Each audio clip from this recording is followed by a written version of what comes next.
एक स्टिंग से पता चला है कि डॉक्टर और दवा बनाने वाली कंपनियां मिलके आम जनता को लूट रही हैं और आम जनता के सेहत के साथ खिलवाड़ कर रही हैं।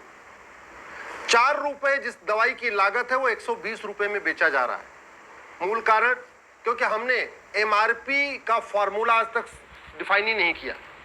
एमआरपी क्या होगी ये हमने जो दवा बनाने वाली कंपनी है या सामान बनाने वाली कंपनी है उसके ऊपर छोड़ दिया है।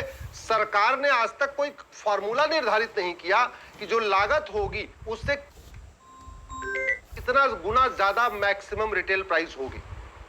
तो जिसको जो मन करता है, लागत 1 रुपए है बेच रहे हैं 1000 में, लागत 2 रुपए है बेच रहे हैं 2000 रुपए में, लागत 3 रुपए है लिख दिया एमआरपी 3000। कोई उनके ऊपर कंट्रोल नहीं, सरकार का कोई कंट्रोल ही नहीं। और ये जो दवा बनाने वाली कंपनियां हैं वो तो गजब का खेल कर रही।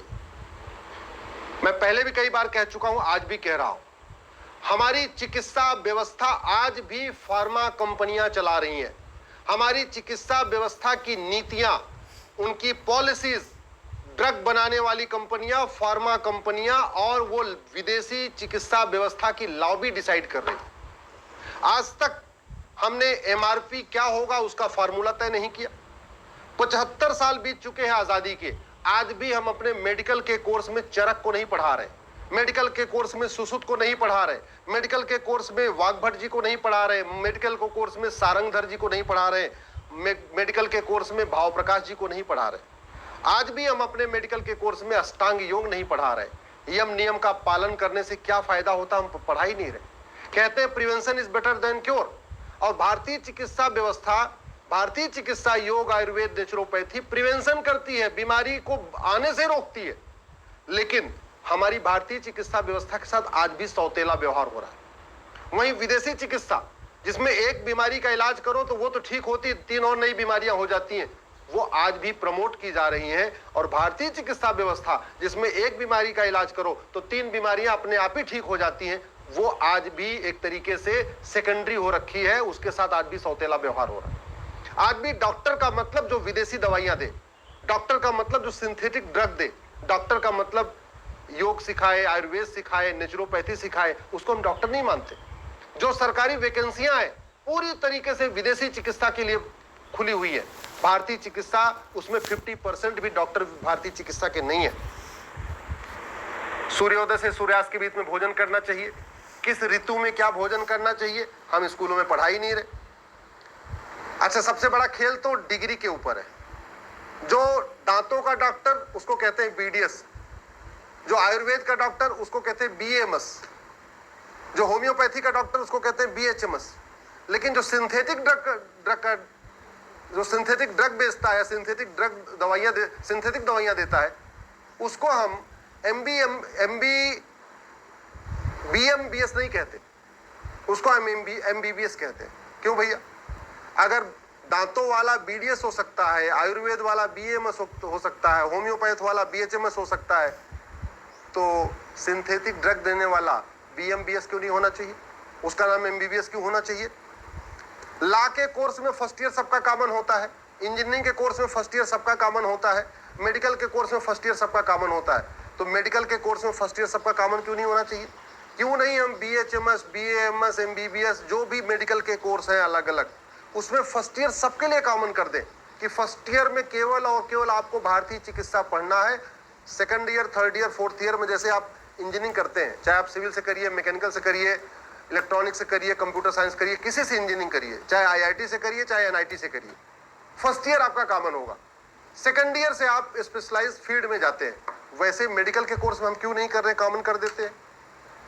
दुनिया की सबसे बड़ी योजना है आयुष्मान भारत, नाम है उसमें आयुष्मान, आयुष है ही नहीं उसमें। वो केवल और केवल विदेशी जो सिंथेटिक ड्रग है उन पर ही लागू होती है। मतलब जो सिंथेटिक ड्रग से इलाज करेगा उस पर आयुष्मान कार्ड चलेगा। जो योग के जरिए इलाज करे, नेचुरोपैथिक जरिए इलाज करे, आयुर्वेद के जरिए इलाज करे, वहां आपका आयुष्मान कार्ड चलेगा नहीं। और आयुष्मान कार्ड में तो गजब है, ऐसे लगता है जनसंख्या विस्फोट को प्रमोट करने के लिए बनाया गया।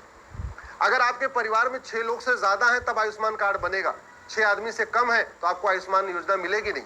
तो एक तरीके से आयुष्मान योजना के जरिए ये भी प्रमोट किया जा रहा है कि जनसंख्या बढ़ाओ तब आपको आयुष्मान भारत योजना मिलेगी। एक बात मैं कहीं पहले भी कई बार कह चुका हूं, 50% बीमारियां खत्म की जा सकती हैं केवल और केवल अगर हम शिक्षा में अपने भारतीय चिकित्सा को शामिल कर लें। पहले स्कूलों में पीटी कराई जाती थी, बंद हो गई क्योंकि बच्चे फिट रहते थे। अब पीटी नहीं करेंगे, स्वाभाविक सी बात है बीमार होंगे तो दवा कंपनियों का कारोबार बढ़ेगा। पहले योग आयुर्वेद या योग अनिवार्य था स्कूलों में, वो हमने बंद करा दिया। फिजिकल एजुकेशन बहुत हद तक कम करा दिया हमने, जो फिजिकल एक्टिविटी थी बहुत हद तक कम करा दिया।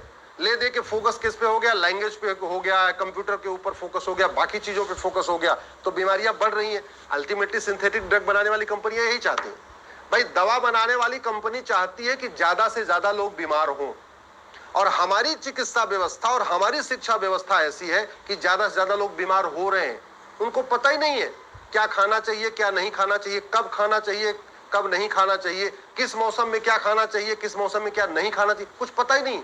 कब सोना चाहिए, कब उठना चाहिए, योग के क्या फायदे हैं, क्या नहीं है, कुछ पता ही नहीं है। नहीं पता है तो बीमार हो रहे हैं, और हमारी दवा बनाने वाली कंपनियां यही चाहती हैं कि बीमार हो, ज्यादा से ज्यादा उनका कारोबार बढ़े। और एक बात और, ये जो मेडिकल शिक्षा है, इसमें 1 करोड़ 2 करोड़ 3 करोड़ रुपए लग रहा है, ये वसूला किससे जाएगा? अल्टीमेटली आम जनता से।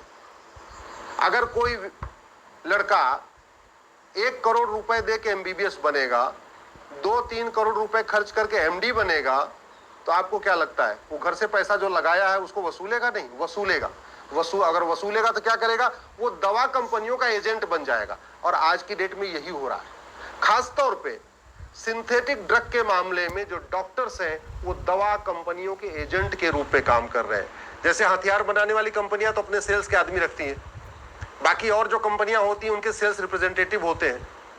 जो मेडिकल में है उसमें सेल्स रिप्रेजेंटेटिव भी होते हैं, लेकिन उसमें सबसे बड़े सेल्स रिप्रेजेंटेटिव उनके डॉक्टर हैं।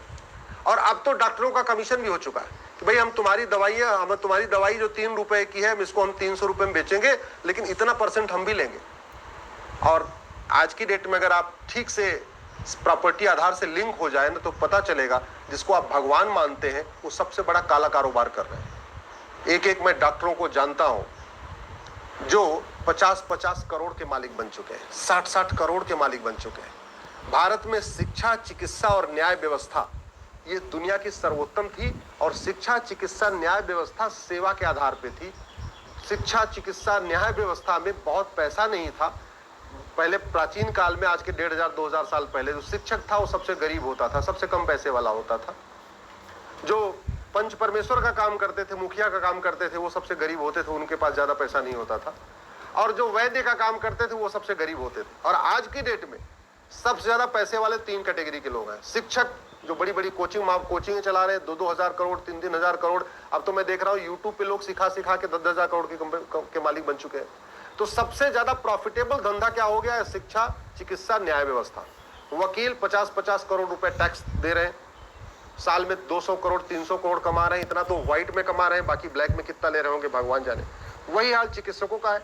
हमारे देश में prevention is better than cure कहा तो जाता है, लेकिन prevention is better than cure के हिसाब से हमने शिक्षा व्यवस्था को स्थापित नहीं किया, चिकित्सा व्यवस्था को स्थापित नहीं किया।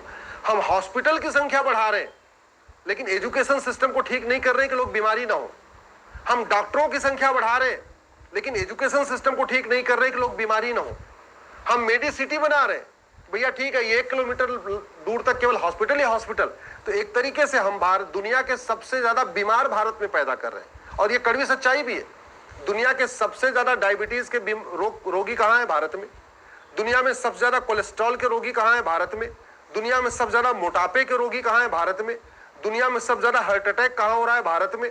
अगर आप बीमारी वाइज देखिए तो दुनिया में वर्ल्ड रिकॉर्ड हम ही बना रहे हैं। क्यों बना रहे हैं? क्योंकि ना हमने शिक्षा व्यवस्था ठीक से किया, ना हमने चिकित्सा व्यवस्था ठीक किया। शिक्षा व्यवस्था को शिक्षा माफिया चला रहे हैं, चिकित्सा व्यवस्था को फार्मा माफिया चला रहे हैं। और शिक्षा माफिया चाहते हैं कि उन सरकारी स्कूल में कोई ना पढ़े, लोग उनके यहाँ कोचिंग आके करें। ऐसे फार्मा माफिया चाहते हैं कि ज्यादा से ज्यादा लोग बीमार हों, पेट में पैदा रहने से ही उनको इंजेक्शन लगना शुरू हो जाए, और पेट से बाहर आने तक उनको वैक्सीन के नाम पे, फलाने के नाम पे, ढकाने के नाम पे, मतलब जब तक बच्चा पेट में है कम से कम 4 इंजेक्शन 5 इंजेक्शन लग चुका होता है। पेट में बाहर आता है, जब तक उसका पहला जन्मदिन मनाया जाता है तब तक उसको 8-10 टीके लग चुके होते हैं। हमारे देश में व्यवस्था नहीं थी। हमारे देश में पहले जितने बड़े बड़े पहलवान पैदा हुए वो कोई टीका लगवा के नहीं पैदा हुए, वैक्सीन लेके नहीं पैदा हुए, वो दवाई खा के नहीं पैदा हुए। क्योंकि हमारी शिक्षा और चिकित्सा माफियाओं के हाथ में चली गई है, इसलिए लोग मर रहे हैं, इसलिए लोग परेशान हैं, इसलिए लोग बीमार हैं।